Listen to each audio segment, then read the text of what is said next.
Avoiding these 6 things will save you from unending debt, anxiety, depression, and set you on the path to saving more money towards attaining your financial freedom as soon as possible. Therefore, in this video, I'm going to be sharing with you exactly how these 6 things has hindered a lot of people from attaining their financial freedom and kept them in poverty for life. And also how other successful people out there avoided these 6 mistakes and built a stable financial freedom in their lives. You know, a few years back, I visited my hometown in the village to check on my parents, and while I was there in the village, I encountered some electricity glitch, and therefore in the evening, I strolled outside to see if I could power my phone. And while I was walking down the street, I came across a small shop whereby I saw some of my homies back then that we grew up together in this shop, charging their phones and carrying out different activities. And then I decided to hop in there. I say, hey man, how you doing guys? You know, we extended greetings and pleasantries, and then I plugged my phone. And while I was there trying to charge my phone, I saw my homies engaging in some activities, and I saw how they were doing it. And then one of them used all the resources he had then, and then he asked me if I could support him. And I think I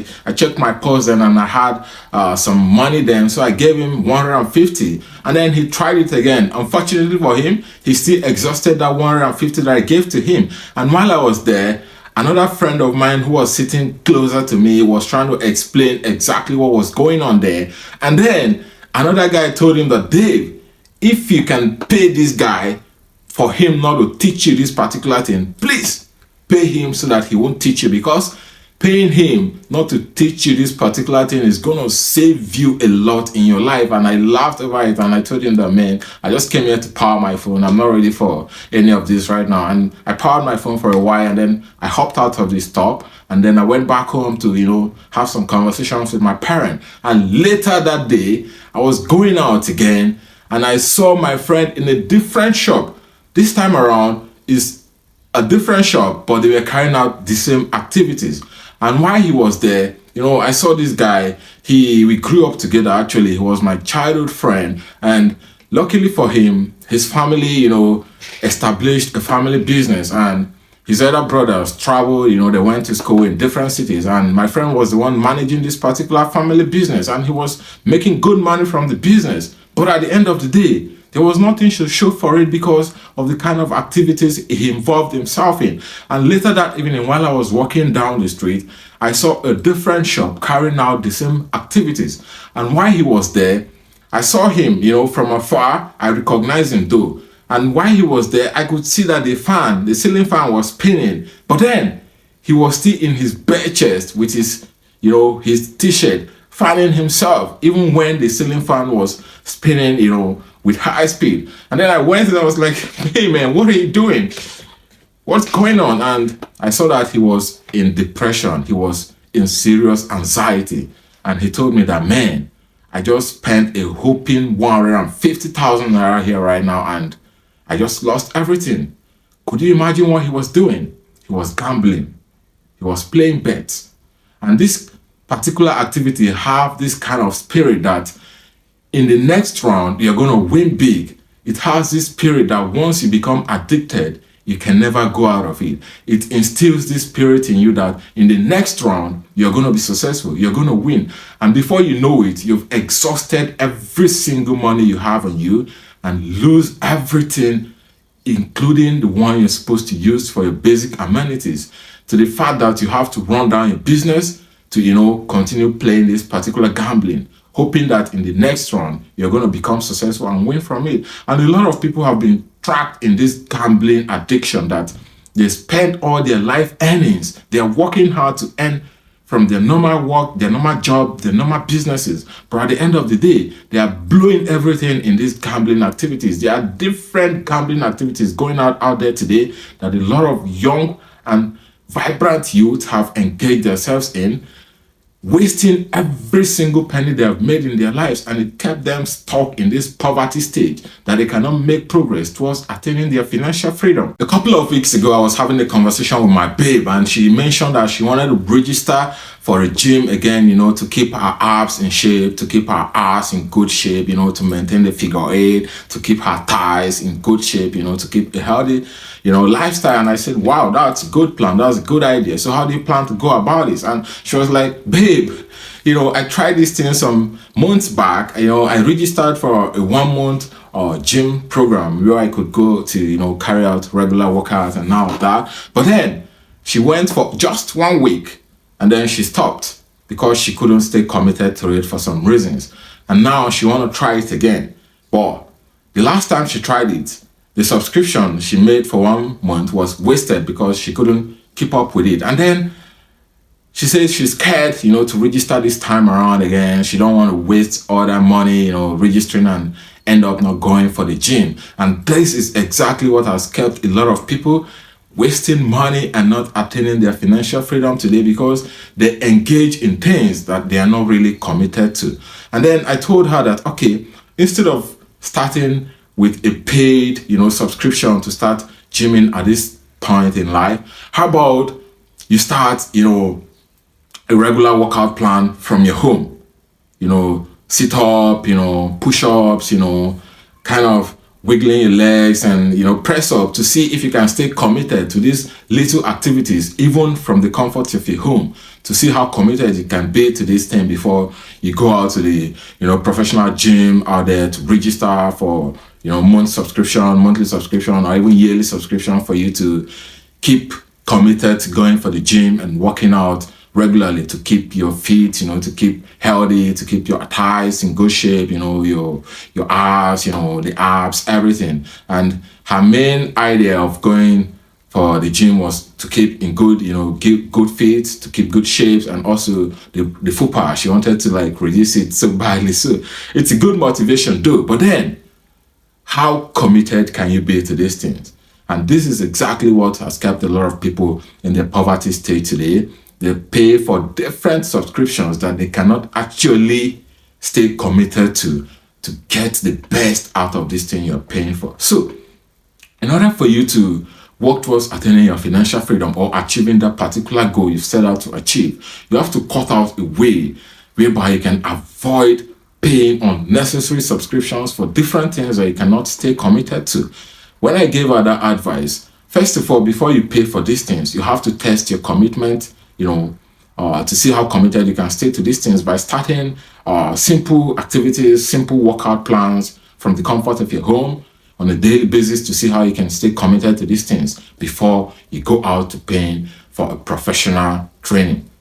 And this is exactly how to plan and stay committed to any plan at all before you start investing in these things. 3 years ago, when I was back home in Nigeria, my elder brother bought a particular new car. He bought a brand new car for 3 million naira, and he was using this particular car for a while. And after a while, something very unfortunate happened.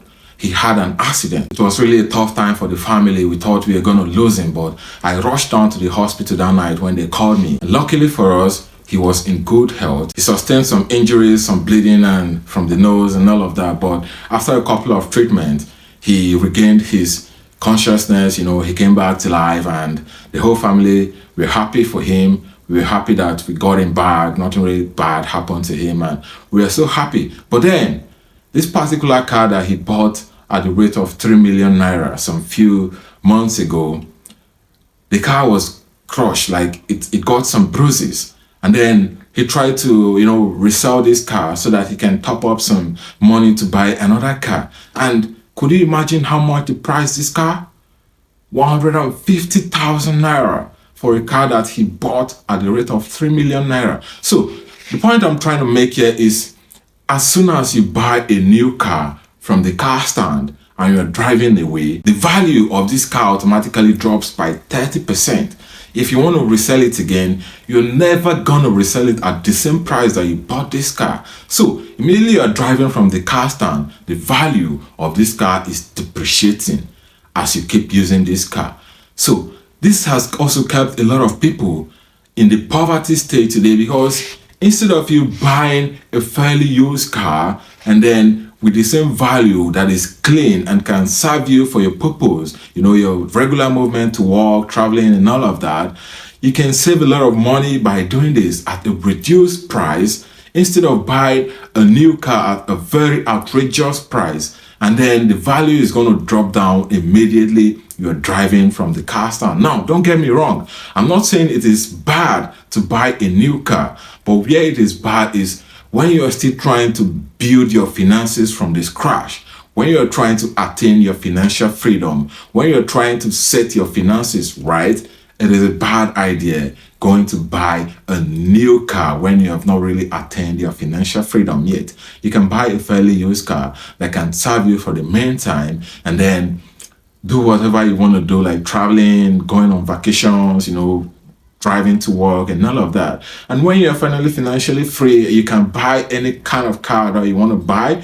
You can go ahead and do this. But at the initial stage, when you're trying to build your finances right, it is a wrong idea to go and buy a new car at a very outrageous price, because the value is going to drop the same minute you're driving away from that car stand. Mark Zuckerberg is a very wealthy and rich man, but then whenever you see him going out, he always goes out with his simple dresses and he looks very good, instead of spending all his money buying all these brand designers clothing and all of that, the Versace, the Gucci, the Louis Vuitton and all of that.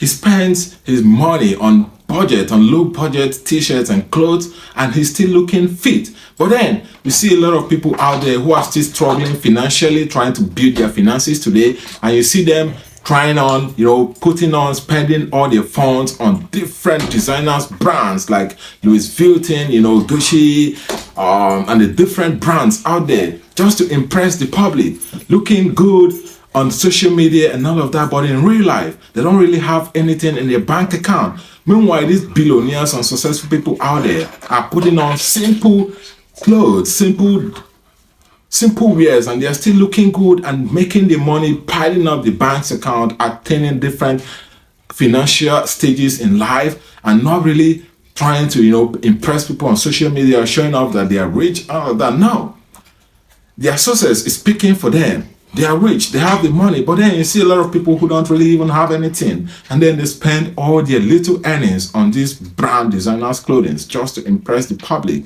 and to show that they are rich, but deep down they are not. So I'm not saying that it is a bad idea for you to buy designers clothing and all of that to look good and all of that. No, it's not a bad idea. But the point is, when you're starting off and trying to build your finances from the ground, it is a wrong idea for you to spend all your little earnings on buying these brand designers just to impress people or just trying to look rich, but then you are not actually rich and successful. Emulate the lifestyle of the rich and successful people. Keep it simple. Don't complicate things.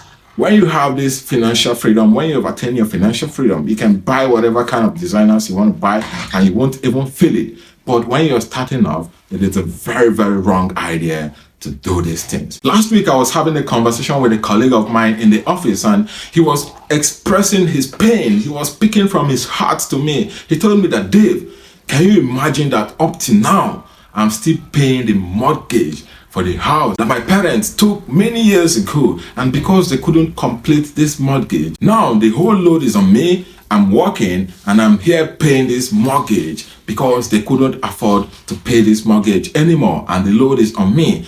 I felt his pain. It was really, really a deep pain for this young man who is trying to start up his life and already using all his earnings to pay for mortgage. Now, whenever you're trying to start up, whenever you're working towards building your financial freedom, it is a very, very wrong idea to say you want to go and buy a house and mortgage at the first time, because you're going to be paying this money for a very long time, for the most part of your life. But instead of doing that, I think the best way to handle this is to rent a simple apartment where you can be able to pay the rent without even feeling it big enough from your salary, and then you can still have some to save up to make further investment that will give you financial freedom. And when you're financially free, you can buy any apartment or any house at all you want to buy when you have this money.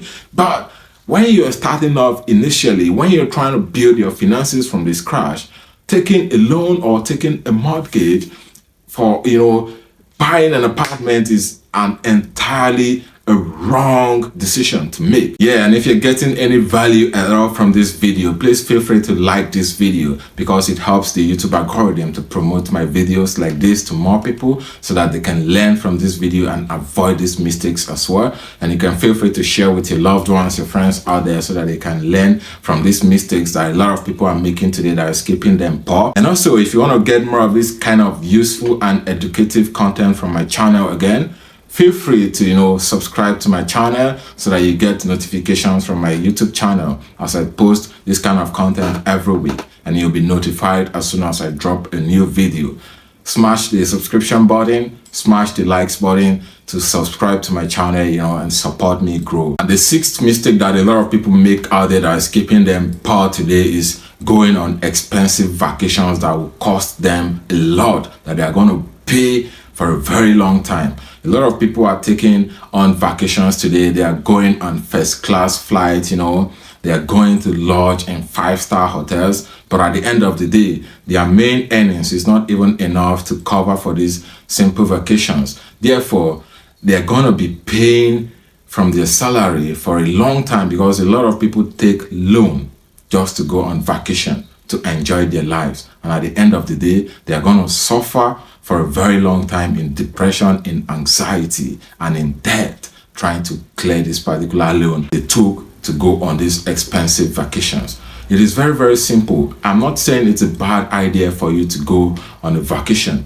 If you want to go on a vacation, make it simple. Cut it down to your budget. If you want to use the flight, use the normal economy. If you don't have enough money or enough savings to pay for the first class flight, you can go to a simple hotel, lodge in a simple hotel that you can be able to pay, instead of lodging in a 5-star hotel when you are still trying to build your finances from the scratch and you don't have enough finance, to cover the bills for these expensive hotels and everything. You can lodge in a simple hotel and, go out on the beach, have fun, experience the beauty of nature, visit the forest, go on hiking and all of that. And you're going to enjoy your vacation without incurring debt. You're going to be paying for a very long time in anxiety, in depression, that is going to distract you and hold you back from attaining your financial freedom. Now, if you're still confused and you don't know what to do to get yourself out of the financial mess that you are currently, in order to attain your financial freedom, feel free to click on this video on the screen to learn simple business models that this young man, Ali Abdar, engaged in, and he's making up to $5 million every year from just simple business models that he's carrying out from the comfort of his home. Check on this video and learn how this young man is doing it, and how I myself is implementing this same simple business model to set my financial freedom right. And see you in this video.